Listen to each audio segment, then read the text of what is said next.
Ikalabing-walong kabanata. Sino ang pinakadakila? Nang oras ding iyon, lumapit kay Jesus ang mga tagasunod niya at nagtanong, "Sino po ba ang pinakadakila sa lahat ng kabilang sa kaharian ng Diyos?" Tinawag ni Jesus ang isang maliit na bata at pinatayo sa harapan nila at sinabi, "Sinasabi ko sa inyo ang totoo, kung hindi kayo magbago at maging tulad ng maliliit na bata, hindi kayo mapapabilang sa kaharian ng Diyos. Ang sino mang nagpapakababa tulad ng batang ito, ang siyang pinakadakila sa lahat ng kabilang sa kaharian ng Diyos. At ang sino mang tumatanggap sa batang tulad nito dahil sa akin, ay tumatanggap din sa akin. Ngunit ang sino mang magiging dahilan ng pagkakasala ng maliliit na batang ito na sumasampalataya sa akin, ay mabuti pang talian sa leeg ng gilingang bato at itapon sa pusod ng dagat." Mga dahilan ng pagkakasala. Nakakaawa ang mga tao sa mundong ito dahil sa mga bagay na naging dahilan ng kanilang pagkakasala. Kung sa bagay, dumarating naman talaga ang mga ito, ngunit mas nakakaawa ang taong nagiging dahilan ng pagkakasala ng kanyang kapwa. Kaya nga, kung ang kamay o paa mo ang dahilan ng iyong pagkakasala, putulin mo ito at itapon.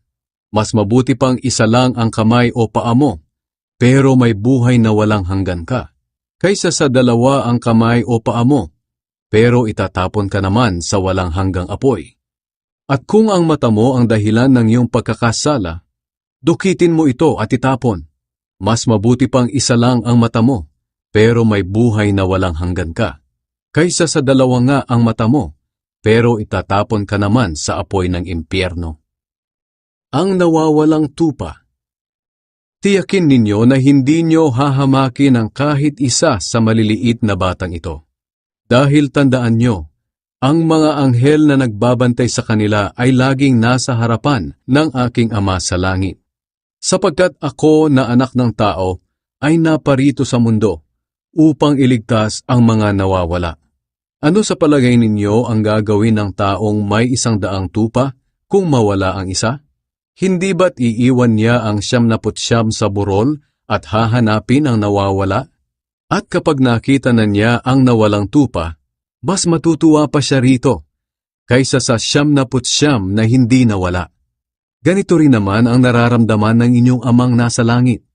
Ayaw niyang mawala ang kahit isa sa maliliit na batang ito. Kung magkasala ang isang kapatid. Kung magkasala sa iyo ang iyong kapatid, puntahan mo siya at kausapin ng sarilinan. Pagsabihan mo siya tungkol sa ginawa niya. Kung makikinig siya sa iyo, magkakaayos kayong muli at mapapanumbalik mo siya sa Diyos. Pero kung ayaw niyang makinig sa iyo, magsama ka ng 1 o 2 pang kapatid sa pananampalataya, para ang lahat ng pag-uusapan ninyo ay mapapatotohanan ng 2 o 3 saksi, ayon sa kasulatan. Kung ayaw niyang makinig sa kanila, ipaalam ito sa iglesia. At kung pati sa iglesia ay ayaw niyang makinig, ituring ninyo siya bilang isang taong hindi kumikilala sa Diyos o isang maniningil ng buwis. Kapangyarihang magbawal at magpahintulot. Sinasabi ko sa inyo ang totoo, anuman ang ipagbawal ninyo sa lupa ay ipagbabawal din sa langit. At anuman ang ipahintulot ninyo sa lupa ay ipapahintulot din sa langit. Sinasabi ko rin sa inyo na kung magkasundo ang 2 sa inyo rito sa mundo na ipanalangin ang anumang bagay, ipagkakaloob ito ng aking Amang nasa langit. Sapagkat kung saan may 2 o 3 nagkakatipon dahil sa akin, kasama nila ako. Ang talinghaga tungkol sa utusan na ayaw magpatawad. Lumapit si Pedro kay Jesus at nagtanong, "Panginoon, ilang beses ko po bang patatawarin ang kapatid na laging nagkakasala sa akin? 7 beses po ba?" Sumagot si Jesus, "Hindi lang 7 beses, kundi 77 beses. Sapagkat ang paghahari ng Diyos ay maitutulad sa kwentong ito. May isang hari na nagpatawag sa mga alipin niya para singilin sa kanilang mga utang.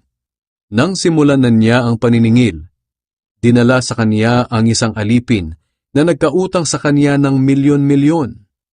Dahil hindi siya makabayad, iniutos ng hari na ipagbili siya bilang alipin, pati ang kanyang asawa at mga anak, at lahat ng ari-arian niya, para mabayaran ang kanyang utang. Nagmamakaawang lumuhod ang aliping iyon sa hari. Bigyan niyo pa po ako ng panahon at babayaran kong lahat ang utang ko. Naawa sa kanya ang hari, kaya pinatawad na lang siya sa kanyang utang at pinauwi. Pagkaalis ng aliping iyon, nakasalubong niya ang isang kapwa alipin na nagkakautang sa kanya ng kaunting halaga. Sinunggaban niya ito at sinakal, sabay sabi, "Bayaran mo ang utang mo sa akin." Lumuhod ang kapwa niya alipin at nagmakaawa. "Bigyan mo pa ako ng panahon at babayaran kita." Pero hindi siya pumayag.